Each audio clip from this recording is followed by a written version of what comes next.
All right, I'm back. This one's taken me a little longer than I thought it would to sort out.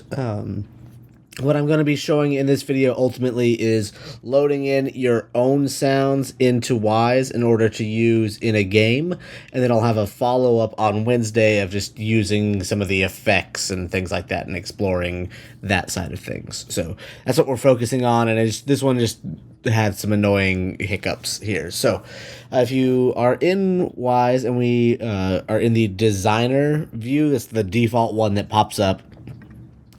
Under the Project Explorer, if you click on Audio, and we go to not audio devices, but this actor mixer hierarchy is the folder that we want. If you click on, we're just going to click on default work unit, and then I just made a place. If you just right click, sorry, it's not that one. It's click on that actor. Come on, actor mixer hierarchy. No, why is it not letting me select things?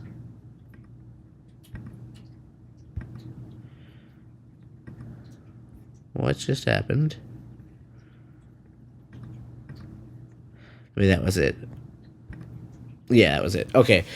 So if we click under that default work unit and we can say make new child, what this means is basically say make like a folder underneath this thing.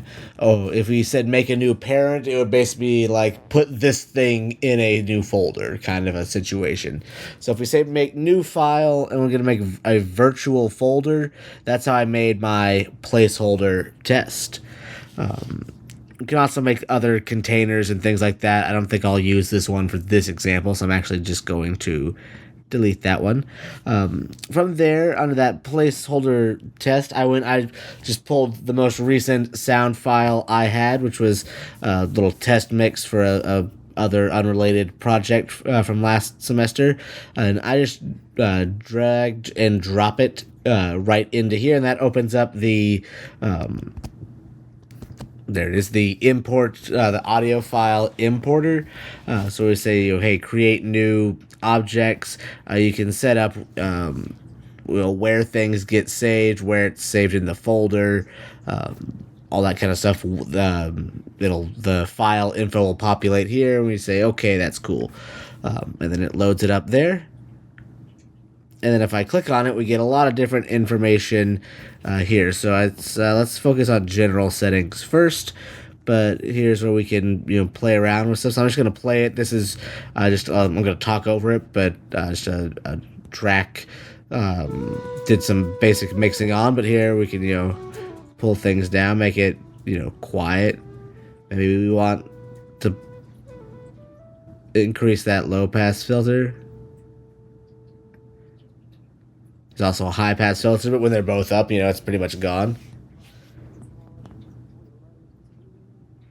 That's kind of got like a in the other room kind of thing, but you could just overall volume. I should say, actually looking at this is for the main everything. So let's maybe set this one back at 0. Because that'll apply to everything. So we could bring this one down just for the sound. We could play around with pitch stuff. One thing to note though is that when it plays with the pitch, it is playing it back quicker or slower.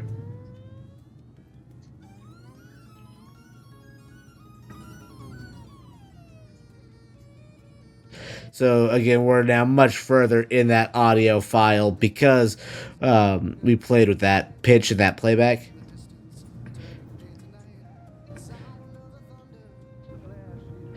Yeah, so that's where we could play around with some of that. Setting up other buses, things like that. You could add in effects, things like that if you wanted to. Add effect. I don't know. I didn't plan that far ahead. Compressor, and then it comes with some stuff. All buttons in. That's a classic one. It compressed. So here's the settings and all. So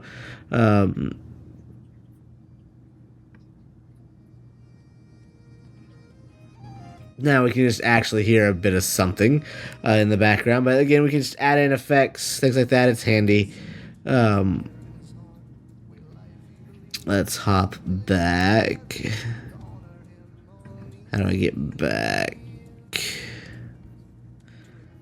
Okay, so I'll do it this way. Audio.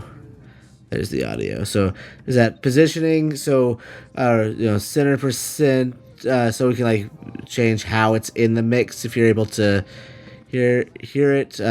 Speaker panning.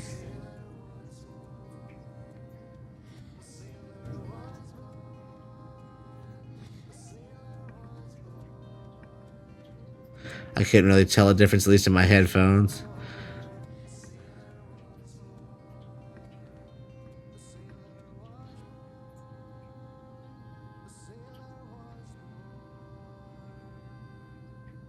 It's moving a little bit. There's not a ton of stereo definition I can hear there.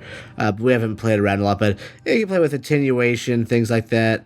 We'll skip over some of the stuff, but you can set it to different states and groups, so would only play at certain points.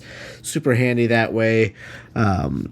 Set playback limits. So let's see. So limits. You can have it play up to 50 times. That's not really useful for something like this, but that's always handy. Create some virtual voices. We haven't quite got to that point yet, but this is just get your sound into Wwise and do a little bit of tweaking to it. You can play around with there. I missed this part down at the bottom. So, contents tab. This is everything in that folder. There's the folder. There, if we go over to source, you can see there's the waveform. Peak. I don't care about that for this one really. Waveform, and then you can see other trims, fade ins, fade outs, crossfades, things like that. Conversion will talk about later. And then there's that compressor we loaded in with the different settings, so we could play around with that up there. So that's again how we get the audio file into Wwise, and again how we start with just some basic general editing. The next little video I'll have will be on how to just put it into a game and just hear the sound file. That's our goal for today. Hey everyone, Dr. Barden. Real quick, my computer decided that it just had to update like right now, and I had no choice in the matter. So what I'm gonna do is I'm gonna go ahead and render and upload the first, I guess it'll be 3 videos. I'll just tack this on to the end of the last one there and get those up in Canvas tonight, and then I'll have the actually implementing a sound into a game through Wwise tomorrow. That'll have that up before our normal class time, so that way you've got all of the main things I wanted to at least touch on. Worst case, I will touch on it on Friday when we're in person. So I'll see you when I see you. All right, bye.